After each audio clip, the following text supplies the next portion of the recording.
کیا آپ احبار کی کتاب کا خلاصہ پیش کر سکتے ہیں؟ احبار کی ساری کتاب کس چیز کے بارے میں ہے؟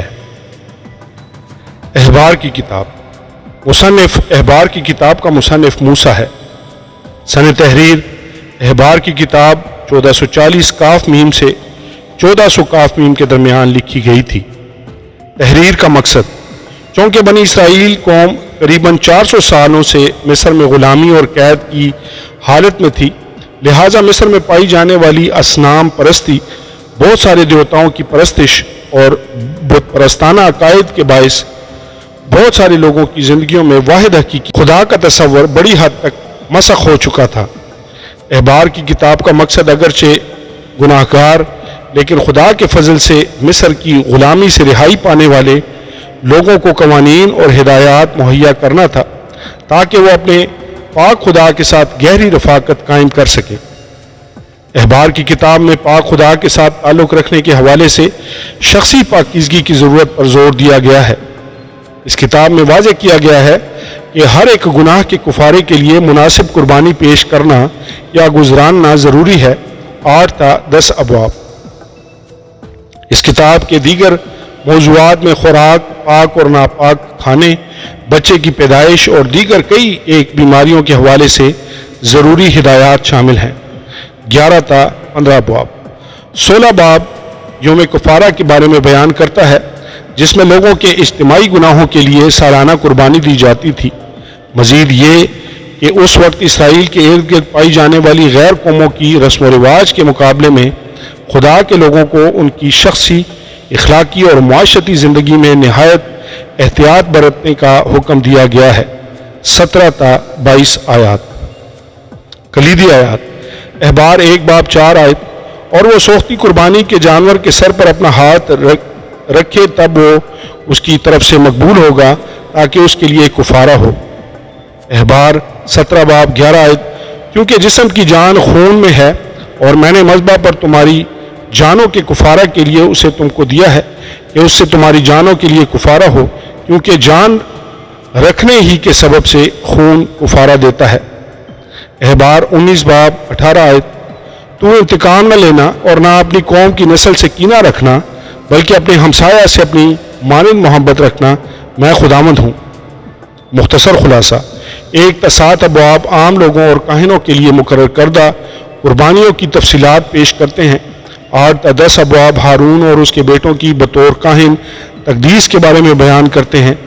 11 تا 16 ابواب میں مختلف طرح کی ناپاکی کے حوالے سے ہدایات دی گئی ہیں۔ آخری 10 ابواب میں عملی پاکیزگی کے حوالے سے خدا کی طرف سے اپنے لوگوں کے لیے ہدایات ہیں۔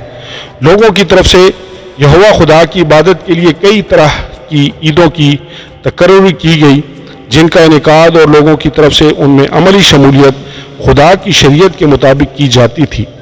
خدا کے احکامات کی پیروی کرنے یا انہیں نظر انداز کرنے کے ساتھ مختلف طرح کی برکات اور لعنتوں کو جوڑا گیا ہے۔ 26 باب خدا کے لیے نذرانوں کے قوانین کی تفصیلات 27 باب میں ملتی ہیں۔ احبار کی کتاب کا بنیادی موضوع پاکیزگی ہے۔ خدا کی طرف سے اپنے لوگوں میں پاکیزگی کے تقاضے کی بنیاد اس کی اپنی ذات کی پاکیزگی پر ہے۔ اس طرح کا ایک مرکزی موضوع کفارہ بھی ہے۔ خداوند کے حضور پاکیزگی کو برقرار رکھنا نہایت ضروری ہے، جو موضوع کفارے کے وسیلہ سے ہی حاصل کی جا سکتی ہے۔ پیشن گوئیاں۔ بہت سی عبادتی رسوم و رواج کئی طرح سے ہمارے نجات دہندہ اور خداوند یسوع مسیح کی شخصیت اور کام کی تصور کشی کرتی ہیں۔ عبرانیوں 10 باب ہمیں بتاتا ہے کہ موسوی شریعت آئندہ کی اچھی چیزوں کا عکس ہے، جس کا مطلب یہ ہے کہ کاہنوں کی طرف سے لوگوں کے گناہوں کے لیے ہر روز پیش کی جانے والی قربانیاں اس حتمی قربانی یسوع مسیح کے صلیبی کفارے یعنی اس کی اس قربانی کی طرف اشارہ کرتی تھیں جو اس نے ایک ہی بار سب ایمانداروں کے لیے دی اور جو اس پر ایمان لانے والے سبھی لوگوں کے لیے کافی ہے۔ شریعت کے وسیلہ سے حاصل ہونے والی عارضی پاکیزگی کو اس دن کامل پاکیزگی سے بدل دیا جائے گا جب مسیحی اپنے گناہوں کے بدلے مسیح کی راست بازی پائیں گے۔ 2 کرنتھیوں 5 باب 21 آیت۔ عملی اطلاق۔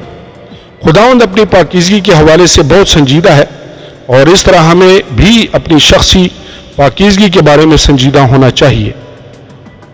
ما بعد از جدید کلیسیا میں خدا کو اپنے تصورات کے مطابق ڈھالنے اور اس کے کلام میں بیان کردہ اس کی خصوصیات کے برعکس اس کے ساتھ اپنی من پسند خصوصیات منسوب کرنے کا رجحان پایا جاتا ہے۔ بہت سے مسیحیوں کے لیے خدا کی کامل پاکیزگی، اس کی اعلیٰ و عرفہ شان اور اس کا ناقابل رسائی جلال پہلا تموتھیوس 6:16 پوری طرح اجنبی تصورات ہیں، یعنی وہ ان تصورات سے قطعی طور پر واقف نہیں ہیں۔ ہمیں اس کے نور میں چلنے اور اپنی زندگی میں سے اندھیرے کو دور کرنے کے لیے کہا گیا ہے تاکہ ہم اس کے حضور مقبول ٹھہریں۔ مقدس خدا اپنے لوگوں کی زندگیوں میں واضح اور شرمناک گناہ برداشت نہیں کر سکتا، کیونکہ اس کی پاکیزگی اس گناہ کی سزا کا تقاضا کرتی ہے۔ گناہ یا اس کے لیے خدا کی شدید نفرت کے حوالے سے ہمارے رویوں میں قطعی طور پر غیر سنجیدگی نہیں ہونی چاہیے، اور نہ ہی ہمیں اس چیز کو نظر انداز کرنے کی جرأت کرنی چاہیے۔ خداوند کا شکر ہو کہ ہماری خاطر خداوند یسوع مسیح کے جان دینے کی بدولت اب ہمیں جانوروں کی قربانی پیش کرنے کی ضرورت نہیں رہی۔ احبار کی تمام کتاب اوزی یا متبادل کے بارے میں بات کرتی ہے۔ جانوروں کی قربانی موت گناہ کرنے والے لوگوں کے لیے ایک متبادل سزا تھی، اسی طرح لیکن لا انتہا طور پر بہتر انداز میں یسوع کی صلیبی موت ہمارے گناہوں کی سزا کا متبادل تھا۔ اب ہم بغیر کسی خوف کے اس پاک خدا کے حضور میں کھڑے ہو سکتے ہیں، کیونکہ اب وہ ہم میں مسیح کی راست بازی دیکھتا ہے۔ آمین اور آمین۔